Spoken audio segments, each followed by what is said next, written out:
gjithë nderuar shikues, ky është edicioni i lajmeve në News 24.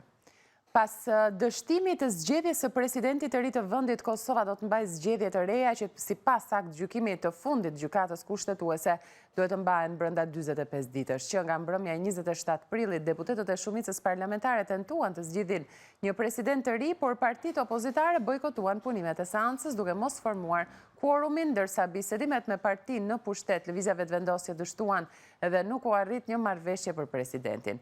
Kryeministri i Kosovës, një herë shkreu i lëvizjes vetëvendosje Albin Kurti, gjatë mbrëmjes së 28 prillit i kërkoi Lidhjes Demokratike të Kosovës të sillte 15 nënshkrime dhe një emër për kandidat për president për të kandiduar kundër kandidatës së tij Feride Rushiti.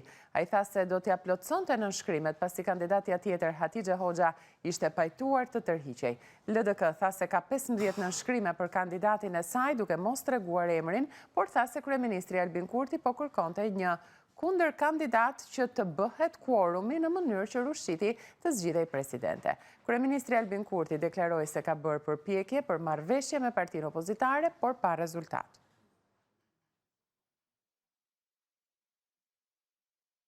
Elisa Spiropali refuzon të hesht për gjithçka që sipas saj po ndodh me demokracinë e brendshme në Partinë Socialiste. Pas paralajmërimit të ashpër të Edi Ramës, ajo e sfidon atë duke shkruar: "Më përjashto, në një reagim të gjatë ajo shprehet se nuk ka sulmuar partinë, por ka kritikuar modelin e saj, pasi heshtja politike është paralajmërimi së keqes." Ambasadorja e Shteteve të Bashkuara në Greqi, Kimberly Guilfoyle, mori pjesë në inaugurimin e një marrëveshje në fushën e energjisë me vlerë $6 miliardë SBA Shqipëri-Greqi. Marrëveshja 20 vjeçare në fushën e energjisë synon furnizimin e Europës jugore me gaz të lëngshëm nga Shtetet e Bashkuara. Ambasadorja Guilfoyle tha se marrëveshjet synojnë forcimin e bashkëpunimit rajonal dhe garantimin e një të ardhmeje më të sigurt për Ballkanin Perëndimor. Ajo theksoi gjithashtu se presidenti amerikan Donald Trump ka qenë një mbështetës i fortë i sigurisë energjetike, duke konsideruar atë një element kyç për forcimin e Shteteve të Bashkuara dhe aleatëve të saj strategjik. Sali Berisha i kërkon Këshillit të Europës të hetojë dhunën që është ushtruar ndaj Ilir Metës në paraburgim. Sipas tij, përgjegjës për këtë është Edi Rama. Nga ana tjetër, kreu i Partisë Demokratike mbështet idenë që seancat gjyqësore të jenë të hapura përveç rasteve kur trajtohen sekrete shtetërore. Detajet e reja janë zbuluar në lidhje me arrestimin e Ervin Matës në Brazil me qëllim ekstradimin drejt vendit ton, ku është shpallur në kërkim për trafik droge dhe grup të strukturuar kriminal. 39 vjeçari Ervin Mata prej më shumë se 2 vitesh fshihej mes Brazilit dhe Paraguajit me dokumenta të falsifikuara. Në momentin e ndalimit ai u prezantua agjentëve me identitet tjetër.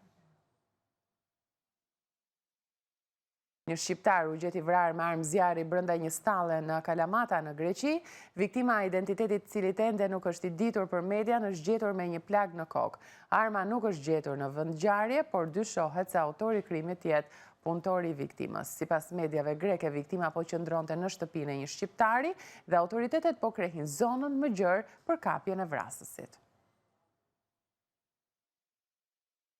Policia ka arritur të gjejë një prej makinave të përdorura nga autorët e vrasjes së çiftit të Mujeci të dielën e kaluar në Balldren të Lezhës. Mjeti Volkswagen Golf 5 pa targa i përdorur nga qitësit është gjetur i fshehur në zonën e Torovicës në banesën e 22 vjeçarit i cili është shpallur në kërkim. Gjykata e posaçme pranoi kërkesën e ish-ministrit Ilir Beqaj për të mbajtur jashtë kafazet në sallën e gjyqit gjatë zhvillimit të seancave. Ndryshimi i masës do të hyjë në fuqi nga seanca e radhës pasi të kryen procedurat përkatëse dhe të njoftohet drejtoria e përgjithshme e burgjeve për të marrë masat e nevojshme.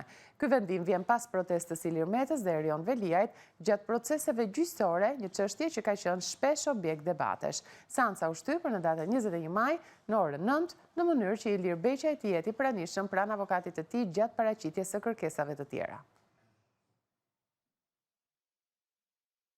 Emiratet e Bashkuara Arabe braktisin OPEC dhe OPEC Plus duke shkaktuar një goditje të madhe për grupin global të prodhuesve të naftës. Dalja e Emirateve të Bashkuara Arabe nga OPEC përfaqëson një fitore të madhe për presidentin e Shteteve të Bashkuara Donald Trump, i cili e ka akuzuar organizatën se po rrit çmimet e naftës.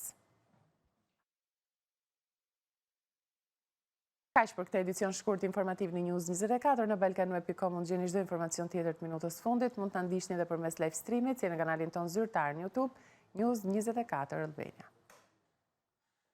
Ju falenderoj për vëmendjen tuaj.